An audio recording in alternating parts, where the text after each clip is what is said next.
2025, if you're going to choose this profession as a career, go for it. Because and he was like shivering, and that finally one day I decided कि पापा मैं nursing ही कर लूँगी. Hi guys, I am Sunidhi, and in this video I'm going to tell you about my experience as a nursing student in this medical college. So I remembered I gave my first NEET attempt in 2021. There I scored around 291 marks. That wasn't enough. Then I took a drop of 1 year. NEET result announced and I got 490 marks. At that time I remember I was bursting in tears. I couldn't control my.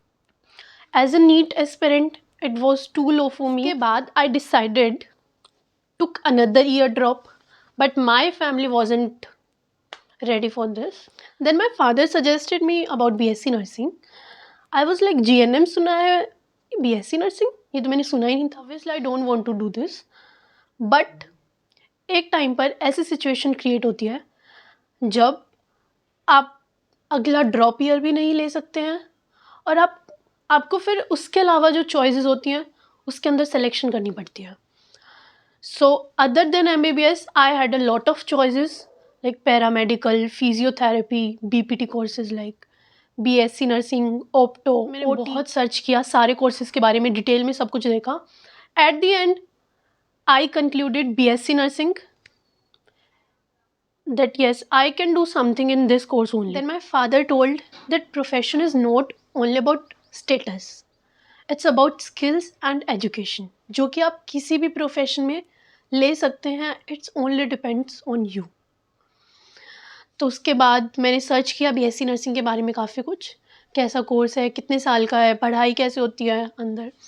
अच्छा, जब आप इस profession के बारे में choose करते हो, आप इसके बारे में सर्च करते हो, तो आपको पॉजिटिव कमेंट से ज़्यादा नेगेटिव कमेंट ज़्यादा मिलते हैं. तो मेरे साथ भी वही चीज़ हुई थी. I search for BSc nursing. ठीक है, हर सोर्स से मैंने पूछा, अपने फ्रेंड से पूछा, तो दे वर लाइक इतना सिलेबस, रिस्पेक्ट नहीं है, 4 साल कैसे निकलेंगे. I was again depressive mode. ठीक है, कि नीट के लिए अलग ड्रॉप ले नहीं सकते हैं, अदर कोर्स चूज़ करना है. तो मैंने और भी इसके अलावा जो कोर्सेज थे उनके ऊपर भी सर्च किया. BPT कोर्स, ओप्टो, OT, हर चीज़ के लिए बारे में मैंने एक के कोर्स को बिल्कुल डिटेल सर्च किया. उसका पूरा मैंने एक डिस्क्रिप्शन निकाली, पूरा सर्च किया हर एक कोर्स को. Finally one day I decided कि पापा मैं नर्सिंग ही कर लूँगी. तो फिर मैंने वो उसका प्रोसीजर वगैरह देखा. फिर आई गेव माई CNET और उसमें फर्स्ट अटैम्प्ट में I got this college. Let's talk about respect, किस प्रोफेशन में रिस्पेक्ट है या नहीं है. इस चीज़ के लिए ना I would like to discuss my case.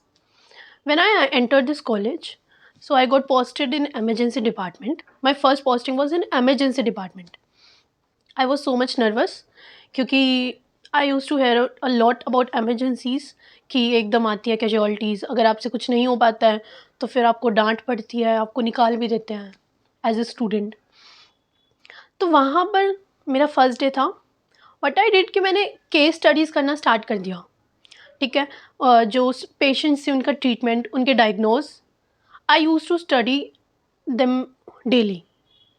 ठीक है, तो और फिर मैं उनको डायरी में नोट डाउन करती थी और फिर डॉक्टर के साथ मिलकर उसको डिस्कस करती थी कि ये पेशेंट के साथ ये डायग्नोज क्यों आई, ये ट्रीटमेंट क्यों. सेकेंडली, जब डॉक्टर्स कोई भी प्रोसीजर करते थे, सूचरिंग करते थे, आई यूज़ टू वॉच. उसके बाद एक दिन मैंने क्या किया, it was third day of my duty. तो मैंने वहाँ पर थी प्लास्टिक की बॉटल, जो आप IV सेट लगाते हैं तो उसमें जो आप फ्लूइड्स लगाते हैं बॉटल्स में, तो आई टुक दैट, खाली पड़ी हुई थी. तो मैंने सेम सूचर्स लिए और जिस तरीके से डॉक्टर वॉज डूइंग ना, सेम आई डिड दैट. ठीक है, मैंने उसके ऊपर प्रैक्टिस किया, नहीं हुआ फर्स्ट टाइम. तो डॉक्टर, जो वहाँ पर डॉक्टर थे, वो मुझे देख रहे थे कि क्या कर रही है. उसके बाद वो आए हैं, उन्होंने वो चीज़ मुझे करके दिखाई है. I remembered it was 4th day of my posting. तो वहाँ पर एक दिन क्या सिचुएशन हुई, एक पेशेंट आया कैजुअलिटी के अंडर. ठीक है, तो उसका जो लेफ़्ट पोर्शन था वो एक्सीडेंट में पूरा का पूरा अफेक्टेड था और इसके यहाँ पर सूचर्स आने थे. उसकी जो आई थी वो पूरी आउट ऑफ कैविटी थी. तो उस सिचुएशन पर वहाँ पर सिर्फ नर्सिंग स्टूडेंट्स थे, इंटर्न्स थे और एक डॉक्टर थे मेडिसिन के, and they were calling like I doctor को वो बुला रहे थे, सर्जरी से डॉक्टर्स को बुला रहे थे, क्योंकि उस पेशेंट की ब्लीडिंग हो रही थी और at the same time suturing करना was most important thing at that time. तो देन से नहीं रुका गया, and then I told sir can I do this. Everyone was looking at me कि ये नर्सिंग मतलब first year students, how can she perform this. So they ignored me like no you can't do this. Then जो मेरे साथ में जो intern था उसने उसको बुलाया कि कहा कि आप करेंगे ये प्रोसीजर जब तक डॉक्टर नहीं आते, और उन्होंने मुझे कहा कि you have to just cut the sutures, you have to just cut the sutures. तो मुझे बहुत ही I feel very bad at that time. तो जो वो इंटर्न था उसने स्टार्ट किया सूचरिंग करना, उसने स्टार्ट किया, and he was like shivering and sir please give me a chance, I will do it betterly. तो डॉक्टर टोल्ड मी चल ठीक है देखते हैं, करो स्टार्ट करो. तो वो इंटर्न था, उसको खड़ा किया सूचर्स कट करने के लिए. I started with first, second, third, fourth. आज भी याद है, मैंने यहाँ पर it was 4th day of my posting, और मैंने यहाँ पर उस पेशेंट को 8 सूचर्स लगाए थे, and every one was like clapping. So this was my incidence. And believe me, जब आप 4th ईयर कंप्लीट कर लेंगे इस प्रोफेशन में, और अगर आपने from the very first day और लास्ट तक हर सब्जेक्ट को कंसेप्ट क्लियर करते हुए पढ़ा है, तो at the end you will get कि तुमने क्या सीखा.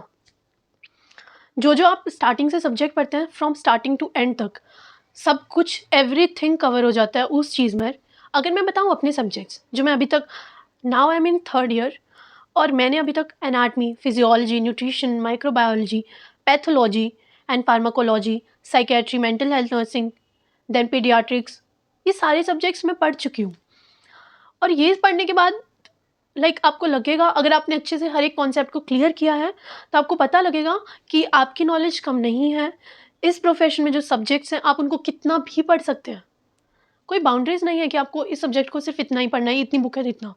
एक कॉन्सेप्ट है, आप उसको thousands of internet sources, lot of book से कलेक्ट करके डाटा पढ़ सकते हैं, वो भी कम रहेगा. तो बहुत ही इंटरेस्टिंग सब्जेक्ट्स हैं, हर चीज़ डिटेल में है. ये नहीं है कि अरे एमबीबीएस को तो इतनी मोटी मोटी बुक्स होती हैं, बिल्कुल भी नहीं. I would like to clear one thing, everyone, MBBS की तो इतनी मोटी मोटी बुक्स होती हैं, और हमें तो क्या ही पढ़ना है as a nursing student. MBBS course में तो इतनी मोटी मोटी बुक्स होती हैं, एनाटमी की देखें तो 5 बुक्स हैं, हमें तो क्या ही पढ़ना है एज ए नर्सिंग स्टूडेंट. सबसे बड़ा मिथ है यही है सबसे बड़ा मिथ, यही है सबसे बड़ा मिथ. जब आपको पता है इस चीज़ में आपके ऊपर चॉइस है, आप उस टॉपिक को इतना पढ़ें या आप उस टॉपिक को थाउजेंड्स ऑफ अदर सोर्सेज से डाटा कलेक्ट कर पढ़ रहे हैं. ठीक है, आपका काम इतने से भी चल जाएगा, आपका काम इतना सारा पढ़ के भी चलेगा, पर डिफरेंस कहाँ आएगा, स्किल्स आपको कहाँ मिलेंगे, जब आप नंबर ऑफ चीज़ों से डाटा कलेक्ट कर पढ़ रहे हैं. तब आप ये नहीं कहेंगे एमबीबीएस का इतना सिलेबस है और नर्सिंग का इतना सिलेबस है. इस प्रोफेशन में बाउंड्रीज नहीं है. आप एक टॉपिक को जितना पढ़ना चाहते हैं आप उतना वाइडली पढ़ सकते हैं. एट द एंड जब आप 4 साल करके यहाँ से निकलेंगे, तब आपको उन सोर्सेज की, उन नोट्स की वैल्यू समझ में आएगी. जब आप इतना पढ़ना चाहेंगे तो आप देखो, जो नर्सिंग के एग्जाम्स होंगे वो बहुत ज़्यादा एक्स्ट्राऑर्डिनरी नहीं होते हैं. जब आप इतना पढ़ते हैं उसमें से ही आएगा नर्सिंग का एग्ज़ाम. पर 4th ईयर कंप्लीट करने के बाद जब आप एम्स के लिए, नॉर्सेट, एनक्लेक्स, अदर फील्ड में जब आप नर्सिंग के एग्ज़ाम दोगे, तब आपको वो जो अलग अलग सोर्सेज है जो आपने स्टडी किया वो एट द एंड मैं कहना चाहूँगी, if you are craving for respect, तो आप अपने अंदर वो स्किल्स और हार्डवर्क लेके आना. You will definitely get, because I am doing this and I am happy with this profession. I have no issues. Everything depends on you. If you really want to get respected, you have to work hard, you have to get skills in clinicals, and you should have knowledge about your profession. That's all what you need. Thank you.